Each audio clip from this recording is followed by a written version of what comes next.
इतिहास जब भी सबसे सुरमा योद्धा का नाम लेगा तो वो होगा कृष्ण के चहेते अर्जुन का। लेकिन वही इतिहास ये भी जानता है कि एक और योद्धा भी था जिसके बाणों में अर्जुन को टक्कर देने की ताकत थी, और वो योद्धा था सूर्यदेव का पुत्र कर्ण, जो सूर्यदेव के दिए हुए कवच और कुंडल के साथ जन्मा था। ऐसे कवच और कुंडल जिनके दिव्य वरदान ने कर्ण के बाजुओं में इतना बल भर दिया कि देवता भी उसकी ताकत के सामने कांपते थे, जिनकी शक्ति इतनी थी कि ब्रह्मांड के तीनों लोकों में ऐसा कोई अस्त्र नहीं बना था जो कर्ण के शरीर से उसकी आत्मा को अलग कर सके।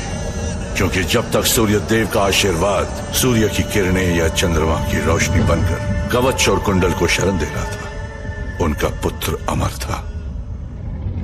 सूर्य की किरणें जब युद्ध के आरंभ की घोषणा करती और उनके तेज से बल पाकर जब कर्ण के बाजू धनुष को थामते तो उसके धनुष से निकले हुए तीर मौत बनकर बरसते।